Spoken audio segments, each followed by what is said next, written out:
Welcome to education hub. जैसा कि आप लोग जान रहे हैं, अभी आरपीएफ के एग्जाम चल रहे हैं और हम डेली आप लोग के लिए क्या है, जितने भी शिफ्ट्स में क्वेश्चन पूछे जा रहे हैं तो वो सारे क्वेश्चंस को हम लोग एकत्र करके आपके लिए ला रहे हैं। तो चलिए इसी के साथ आज का भी हम लोग वीडियो स्टार्ट करते हैं। और जो भी हमारे चैनल पे नए हैं वो लाइक करें, सब्सक्राइब करें, शेयर करें और बेल आइकन को प्रेस कर दें। चलिए देखिए पहला क्वेश्चन। अनुच्छेद 21 के ए को किस संवैधानिक संशोधन अधिनियम द्वारा जोड़ा गया था? तो 21 के ए कहेगा तो ये आपको 86वां संविधान संशोधन अधिनियम 2002 के जरिए जोड़ा गया था। इस संशोधन में क्या हुआ था? तो 6 से 14 वर्ष से 14 साल के बच्चों को मुफ्त और अनिवार्य शिक्षा का अधिकार मिला था। यह अधिकार जो है मौलिक अधिकार के तौर पर गारंटी की गई थी।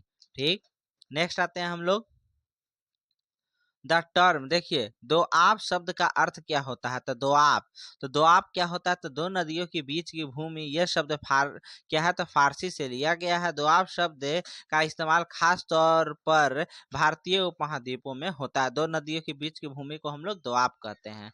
नेक्स्ट आते हैं क्वेश्चंस पे। आइए आते हैं हम लोग नेक्स्ट क्वेश्चंस पे। भारतीय संविधान में सामाजिक कल्याण निर्देशक सिद्धांत मोटे तौर पर किस सिद्धांत की श्रेणी में आते हैं? तो ये आपको किससे आते हैं? तो ये आपको गांधीवाद श्रेणी में आते हैं। ठीक, देखिए भारतीय संविधान में सामाजिक कल्याण निर्देशक सिद्धांत गांधीवाद, समाजवादी और उदारवादी सिद्धांतों की श्रेणी में आते हैं। गांधीवादी सिद्धांत जो है कौन कौन से थे? तो ये आपको अनुच्छेद 40, 43, 43 का बी, 46, 47 और 48 को गांधीवाद सिद्धांत के रूप में वर्गीकृत किया गया है। समाजवादी सिद्धांत कहेगा तो वे सिद्धांत जिसमें समाज के विचारधारा पर विचार करते हैं। ये सिद्धांत जो है लोकतांत्रिक समाजवादी राज्यों की रूपरेखा तैयार करता है। उदारवादी में ये सिद्धांत उदारवादी के दृष्टिकोण का प्रतिनिधित्व करते हैं। नेक्स्ट आते हैं हम लोग क्वेश्चंस पे। विशाल स्नानागार की खुदाई किस हड़प्पा स्थल से हुई है? तो ये आपको मोहनजोदड़ो से हुए हैं। विशाल स्नानागार की खुदाई किससे हुई है? तो ये आपको मोहनजोदड़ो से हुए हैं। नेक्स्ट आते हैं मौर्य वंश के शासकों का क्रम इस प्रकार। देखिए मौर्य वंश के शासक से संबंधित कुछ क्वेश्चन थे तो इसी कारण हम लोग क्या किए, उसके क्रम ही डायरेक्ट बना दिए। सबसे पहले देख लीजिए, ये आपको आ गया चंद्रगुप्त मौर्य हो गया। ये कब से कब तक थे? तो ये आपको 322 ईसा पूर्व से 298 ईसा पूर्व तक थे। कब से कब थे? तो 322 ईसा पूर्व से कब तक थे? तो ये 298 ईसा पूर्व तक थे। उसके बाद बिंदुसार आया 298 ईसा पूर्व से 273 ईसा पूर्व। अशोक आया 273 से 232 ईसा पूर्व तक। उसके बाद आ गए दशरथ मौर्य आए 232 से 224 ईसा पूर्व तक। उसके बाद संप्रीति आया, ये आपको आया 224 से 215 ईसा पूर्व तक। फिर आ गया शालीशुक आए 215 से 202 ईसा पूर्व तक। उसके बाद देव वर्मन आए 202 से 195 ईसा पूर्व तक। उसके बाद आए शतधवन आए मौर्य सम्राट, शतधवन मौर्य आए तो ये 195 से 187 ईसा पूर्व तक। उसके बाद आ गए आपको लास्ट हुए वृद्धरथ। ठीक, 187 से 185 ईसा पूर्व तक। तो इसमें कितने शासक हुए हैं? तो इसमें टोटल आपको कितने शासक हुए? तो 9 शासक हुए हैं मौर्य वंश में। नेक्स्ट आते हैं चंद्रगुप्त मौर्य ने मौर्य साम्राज्य की स्थापना की थी। वह एक शक्तिशाली शासक था। उसने नंद वंश के शासक धनानंद को हराकर मौर्य साम्राज्य की स्थापना की थी। अब वृद्धरथ जो था तो ये आपको लास्ट था। ठीक, वृद्धरथ मौर्य के सेनापति पुष्यमित्र शुंग ने 187 ईसा पूर्व में उसकी हत्या की और अपने राजवंश शुंग वंश की स्थापना हुई थी।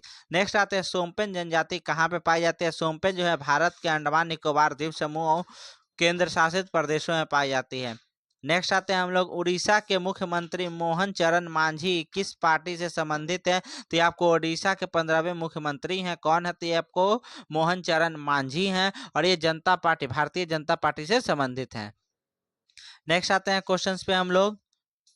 ठीक, एचआईवी का फुल फॉर्म क्या होता है? तो एचआईवी का होता है ह्यूमन इम्यूनो डिफिशियंसी वायरस के नाम से जानते हैं। ठीक, इसके होने से क्या होता है? तो एड्स बीमारी हो जाती है। नेक्स्ट आते हैं हम लोग कोप 29 सम्मेलन कहाँ आयोजित हुआ था? तो कोप 29 सम्मेलन कहेगा तो ये 11 से 22 नवंबर 2024 को बाकू के अजरबैजान में आयोजित हुआ। ठीक, बाकू में हुआ था, अजरबैजान के बाकू में हुआ था। कोप 30 का आयोजन जो है तो नवंबर 2025 ब्राजील के बेलम में आयोजित किया गया है। कोप 30 कहेगा तो ये आपको कहाँ पर है? ब्राजील के बेलम में। लेकिन कोप 29 कहेगा तो अजरबैजान में। नेक्स्ट आते हैं हम लोग, इनमें से कौन सा मंत्रालय मनरेगा यानी महात्मा गांधी रोजगार गारंटी, ठीक, राष्ट्रीय ग्रामीण रोजगार गारंटी अधिनियम योजना का कार्यान्वयन की जिम्मेदारी देता है? तो ये आपको आता है ग्रामीण विकास मंत्रालय देता है। नेक्स्ट क्वेश्चन पे आते हैं हम लोग। आंध्र प्रदेश में गहन कृषि को किस नाम से जाना जाता है? तो देखिए, आंध्र प्रदेश में गहन कृषि को स्लैश एंड बर्न कृषि को झूम कृषि या फिर स्थानांतरण खेती, कर्तन एवं दहन कृषि। आंध्र प्रदेश में स्थानांतरित कृषि को पोडू कहते हैं हम लोग। ठीक, स्लैश एंड बर्न कृषि को झूम कृषि कहते हैं, स्थानांतरण खेती, कर्तन, दहन कृषि। और आंध्र प्रदेश में जो रहता है गहन कृषि को हम लोग क्या कहते हैं? तो गहन कृषि को हम लोग आंध्र प्रदेश में पोडू के नाम से जानते हैं। मध्य प्रदेश में इसको झूम कृषि को दहिया या वेबर के नाम से जानते हैं। ओडिशा में स्थानांतरण खेती को कामन या फिर विंगा और धोबी के नाम से जानते हैं। राजस्थान में झूम कृषि को हम लोग वालड़ा के नाम से, वालड़ा या फिर बत्रा के नाम से जानते हैं। झारखंड में इसे कुरुबुआ के नाम से जानते हैं। झारखंड में किस नाम से जाना जाता है? तो कुरुबुआ के नाम से हम लोग गहन कृषि को जानते हैं। गहन कृषि का और क्या क्या नाम है? तो स्लैश एंड बर्न कृषि को झूम कृषि, स्थानांतरण खेती, कर्तन या दहन खेती के नाम से जानते हैं। नेक्स्ट आते हैं हम लोग। सितार का जनक किसे माना जाता है? तो सितार का अमीर खुसरो को जनक माना जाता है। सितार का जनक अमीर खुसरो है। मुगल साम्राज्य का अंतिम शासक कौन था? तो ये आपको बहादुर शाह जफर हुए थे। वे अपने पिता अकबर द्वितीय के दूसरे पुत्र और उत्तराधिकारी थे। कौन थे ये? तो ये आपको हुए थे बहादुर शाह जफर, जो अकबर द्वितीय के दूसरे पुत्र और उत्तराधिकारी। 1857 के विद्रोह के बाद अंग्रेजों ने उन्हें दिल्ली से निर्वासित कर दिया था। नेक्स्ट आते हैं हम लोग। भारतीय संसद के ऊपरी सदन राज्यसभा में अधिकतम कितने सदस्य हैं? तो राज्यसभा में अगर सदस्यों की संख्या पूछेगा तो कितने हैं? तो अधिकतम 250 सदस्य हो सकते हैं, जिसमें से 12 जो है राष्ट्रपति द्वारा मनोनीत होते हैं। नेक्स्ट आते हैं हम लोग। फ्रांस और भारत के मध्य कौन सा युद्धाभ्यास होता है? तो फ्रांस और भारत के मध्य कहेगा तो ये वरुण, गरुड़ और शक्ति जैसे युद्धाभ्यास होते हैं। ये 3 युद्धाभ्यास थे, तीनों में से किसी एक की चर्चा की गई थी, इसके तीनों हम लोग लिख दिए हैं इसमें। भारत का एकमात्र सक्रिय ज्वालामुखी अंडमान निकोबार द्वीप समूह में स्थित कौन सा ज्वालामुखी है? तो ये आपको बैरन द्वीप ज्वालामुखी है। कौन सा है? तो बैरन द्वीप ज्वालामुखी है। नेक्स्ट आते हैं हम लोग। 1857 की क्रांति का मुख्य कारण क्या था? तो विद्रोह का तात्पर्य क्या है? तत्कालिक कारण चर्बी वाले करतूस का प्रचलन था। इसके अलावा राजनीतिक, सैन्य, सामाजिक दबाव और भारतीयों की धार्मिक भावनाओं को आहत करना 1857 के विद्रोह का प्रमुख कारण था। नेक्स्ट आते हैं क्वेश्चन पे हम लोग। निम्नलिखित में से कौन सा सिद्धांत नीति निर्देशक सिद्धांत में शामिल नहीं है? तो ये आपको नेहरू सिद्धांत जो है नीति निर्देशक सिद्धांत में शामिल नहीं है। नेक्स्ट आपको आते हैं। 1907 में भारतीय स्वतंत्रता सेनानी ने जर्मनी के स्टटगार्ट में ध्वज, जिसे समर्पित ध्वज क्या कहते हैं? तो सप्तऋषि ध्वज के रूप में भी जाना जाता है। ठीक, स्टटगार्ट में फहराया था। तो वो कौन थी? तो मैडम हाकाजी कामा जो थे, उन्होंने स्टटगार्ट में ध्वज फहराया, जिसको क्या कहते हैं? सप्तऋषि ध्वज के नाम से भी जानते हैं। नेक्स्ट आता है चिकित्सा में एमपॉक्स का अर्थ क्या होता है? तो इसको मंकी पॉक्स के नाम से जानते हैं, जो हाल ही में क्या था? तो ये वायरस जो था फेमस हुआ था। मंकी पॉक्स होता है जो मंकी पॉक्स वायरस के कारण होने वाला एक वायरल रोग है। ठीक, और एम का अर्थ बंदर होता है। नेक्स्ट आते हैं हम लोग। भारत की दूसरी पंचवर्षीय योजना किस पे आधारित थी? तो ये आपको बुनियादी एवं पूंजीगत उद्योग पर विकास पे आधारित थी। ठीक, और दूसरी जो था ये किसके ऊपर था? तो ये महालनोबिस मॉडल पे भी आधारित थी। नेक्स्ट आते हैं हम लोग। निम्न में से किस अधिनियम ने भारत में ब्रिटिश ईस्ट इंडिया कंपनी का शासन समाप्त कर दिया और भारत को इंग्लैंड के ताज के अधीन कर दिया था? तो भारत सरकार अधिनियम 1858 के तहत ये हुआ था। नेक्स्ट आते हैं हम लोग। भारतीय संविधान के किस अनुच्छेद में यह कहा गया कि मूल अधिकारों से असंगत या उनका हनन करने वाले विधियां शून्य होंगे, अर्थात ये विधियां न्यायिक समीक्षा के योग्य होंगी? तो ये अनुच्छेद 13 में यह बात कही गई है। नेक्स्ट आता है हम लोग। भारत में सबसे ज्यादा रोजगार देने वाली संस्था कौन सी है? तो ये आपको टाटा ग्रुप की कंपनी टीसीएस सबसे ज्यादा रोजगार देने वाली संस्था है। वहीं इन्फोसिस दूसरे नंबर पर है। नेक्स्ट आते हैं। चिल्का झील किस नदी पर है? तो चिल्का जो है भारत की सबसे बड़ी खारे पानी की झील है। ठीक, यह एशिया की सबसे बड़ी खारे पानी की लैगून और दुनिया की दूसरी सबसे बड़ी तटीय लैगून है। चिल्का जो है महानदी की सहायक नदियां दया के मुहाने पर है। किस है? तो ये आपको दया नदी के मुहाने पर चिल्का झील स्थित है। नेक्स्ट आपको आता है, शर्करा के एल्कोहल के रूपांतरण की प्रक्रिया को हम लोग क्या कहते हैं? तो फ्रेगमेंटेशन या किण्वन के नाम से जानते हैं। टीवी धारावाहिक रामायण में भगवान श्री राम की भूमिका निभाने वाले अभिनेता अरुण गोविल कहाँ से के सांसद है? तो देखिए, अरुण गोविल जो है उत्तर प्रदेश के मेरठ लोकसभा क्षेत्र के लिए भारतीय जनता पार्टी के उम्मीदवार के रूप में नामित किए गए थे।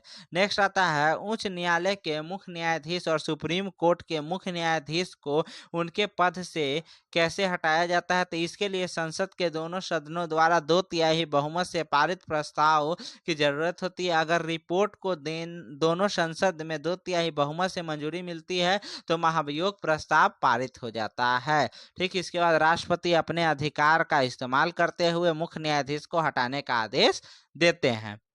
नेक्स्ट आता है, मकर संक्रांति के अवसर पर हर साल मालेश्वर यात्रा किस राज्य में मनाया जाता है? तो ये आपको महाराष्ट्र के मरला में जो है, तो ये आपको मकर संक्रांति के अवसर पर मार्लेश्वर यात्रा जो है मनाई जाती है।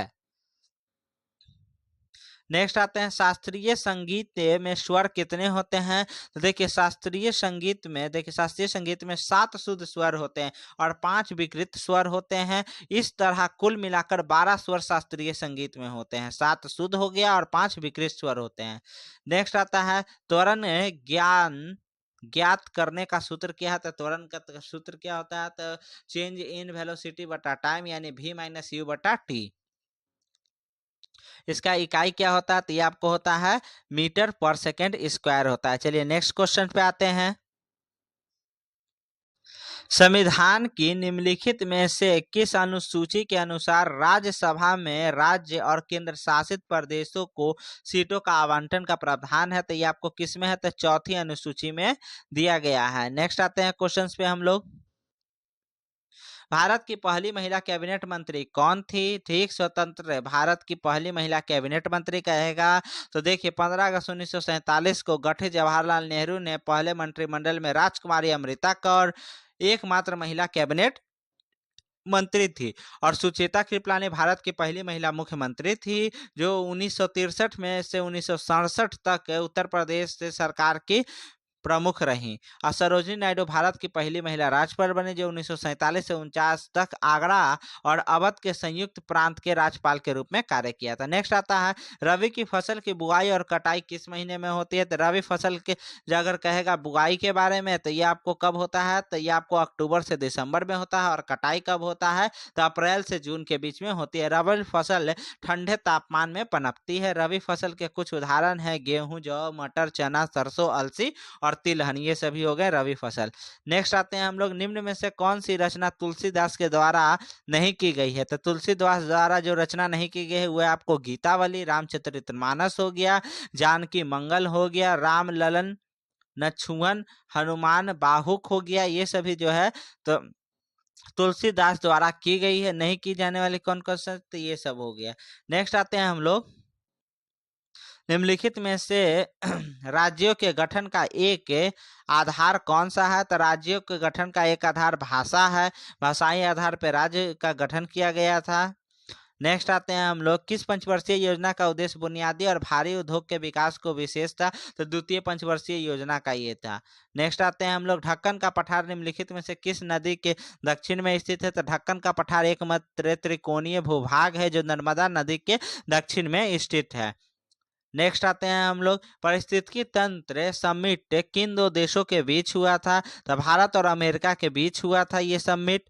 नेक्स्ट आते हैं हम लोग, क्वेश्चन 1857 की क्रांति में पंजाब के लुधियाना से किसने नेतृत्व किया था? तो यह आपको राय अहमद खां खरल और मौलाना शाह अब्दुल कादरी लुधियाना के पंजाब में 1857 के विद्रोह का नेतृत्व किसने किया था? तो राय अहमद खान खरल ने और मौलाना शाह अब्दुल कादरी ने किया था। नेक्स्ट आते हैं हम लोग, निम्नलिखित में से कौन सा भारत के संवैधानिक निकाय नहीं है? तो संघ लोक सेवा जो है ये भारत का संवैधानिक निकाय नहीं है। वित्त आयोग हो गया, NSS हो गया, ये सभी हो गया। नेक्स्ट आते हैं 1951 में आर्थिक संकट के दौरान भारत की मदद निम्न में से किसने की थी? तो ये आपको हो गया अंतर्राष्ट्रीय मुद्रा कोष और अंतर्राष्ट्रीय पुनर्निर्माण और विकास बैंक, जिसने जिसे विश्व बैंक के नाम से भी जाना जाता है, 1991 में आर्थिक संकट में के दौरान भारत की मदद की थी। नेक्स्ट आते हैं विधानसभा सीट निम्न में से किस राज्य की है? ठीक, तो देखिए इनमें से किस राज्य की है? तो विधानसभा सीट का वहाँ ऑप्शन दिया हुआ था, तो ऑप्शन के अकॉर्डिंग ये सिक्किम हो गया। अब सीट का वहाँ वर्णन किया होगा, उसके तहत उत्तर प्रदेश की विधानसभा कितने हैं? तो 40। तो देखिए वहां पर कुछ होगा, विधानसभा सीट दिया होगा, उसके अकॉर्डिंग ये क्या है, सिक्किम ले लिया। नेक्स्ट आते हैं हॉर्नबिल उत्सव कितने दिन के लिए मनाया जाता है? तो हॉर्नबिल उत्सव जो है 10 दिनों के लिए मनाया जाता है। ठीक है, ये हर साल 1 से 10 दिसंबर के बीच पूर्वोत्तर राज्य नागालैंड में आयोजित होता है। इसे त्योहारों का त्योहार भी कहते हैं, हॉर्नबिल उत्सव को कहते हैं। नेक्स्ट आते हैं अक्टूबर 2024 से किस भारतीय रिजर्व बैंक के गवर्नर कौन थे? तो ये आपको शक्तिकांत दास थे। ठीक, 25वें कहेगा कौन थे? तो ये आपको शक्तिकांत दास थे। ठीक, और 26वें कहेगा तो संजय मल्होत्रा बने हैं 11 दिसंबर 2024 को। अभी कौन है? तो संजय मल्होत्रा। नेक्स्ट आते हैं हम लोग हड़प्पा सभ्यता का आय का प्रमुख स्रोत क्या था? तो उनके लिए आय का प्रमुख स्रोत कृषि, पशुपालन, उद्योग, व्यापार और वाणिज्यिक था। क्या था? कृषि, पशुपालन, उद्योग और वाणिज्यिक था। नेक्स्ट आते हैं हम लोग क्वेश्चन पे, आरंभिक वैदिक काल में जाति व्यवस्था को किस आधार पे बांटा गया था? तो आरंभिक वैदिक काल में जाति व्यवस्था व्यवसाय के आधार पे थी। नेक्स्ट आते हैं भारत का कौन सा राज्य कपास का सबसे बड़ा उत्पादक है? तो गुजरात और महाराष्ट्र हो गया। नेक्स्ट क्वेश्चन पे आते हैं हम लोग, प्रतिभा पाटिल कब भारत की राष्ट्रपति बनी थी? तो 25 जुलाई 2007 को भारत के 12वें राष्ट्रपति के रूप में पद क्या किया था? तो इन्होंने पदभार को ग्रहण किया था।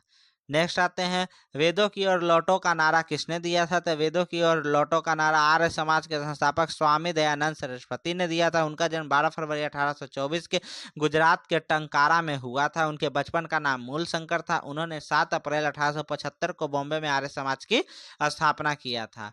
सागा दावा किस धर्म का त्योहार है? तो यह बौद्ध धर्म का त्योहार है। यह त्योहार महायान बौद्धों के लिए सबसे पवित्र माना जाता है। यह त्योहार सिक्किम में मनाया जाता है। सागा दावा त्योहार कहाँ मनाया जाता है? तो सिक्किम में। यह त्योहार बौद्ध चंद्र कैलेंडर के चौथे महीने की पूर्णिमा को मनाया जाता है। नेक्स्ट आता है वर्तमान में राष्ट्रीय महिला आयोग के अध्यक्ष कौन है? तो विजय किशोर रहाटकर हैं। कौन है? रहाटकर। ठीक, विजय किशोर रहाटकर। नेक्स्ट आते हैं हुक का नियम बताता है कि किसी वस्तु पर लगाए गए बल और उसके विस्थापन के बीच संबंध होता है। तो हमेशा देखिए क्या होता है, तो हुक के नियम का गणितीय सूत्र क्या होता है? तो F बराबर kx हो जाता है। ठीक, तो क्या होता है? प्रतिबल और विकृति के समानुपात होता है। हुक के नियम क्या होता है? प्रतिबल और विकृति के समानुपात होता है। नेक्स्ट आता है हुक के नियम के बारे में पूछ लिया था इसमें, तो हमेशा याद रखिए प्रतिबल और विकृति के समानुपात हो जाता है। नेक्स्ट था आरबीएल बैंक द्वारा पेश से विजय फिक्स्ड डिपॉजिट कितने दिवसीय फिक्स्ड डिपॉजिट है? तो देखिए हालिया जानकारी के अनुसार आरबीएल बैंक द्वारा पेश विजय फिक्स्ड डिपॉजिट जो है एक 500 दिवसीय फिक्स्ड डिपॉजिट है। नेक्स्ट आया था निम्न में से कौन सा लक्षद्वीप समूह का सबसे दक्षिणी द्वीप है? तो ये आपको मणिकाय जो है लक्षद्वीप समूह का सबसे दक्षिणी द्वीप है। नेक्स्ट आया था किस शहर को भारत का सिलिकॉन वैली कहा जाता है? तो ये आपको बेंगलुरु को भारत का सिलिकॉन वैली कहा जाता है। तो आज के लिए बस इतना ही। जितने ऑथेंटिक क्वेश्चन थे वो सभी हमने आपको करा दिया है। हाल ही के ये 6 तारीख को शिफ्ट में पूछे गए थे। अगर वीडियो अच्छा लगे तो लाइक करें, शेयर करें, कमेंट करें, सब्सक्राइब करें और बेल आइकन को जरूर से जरूर प्रेस कर दे। Thank you.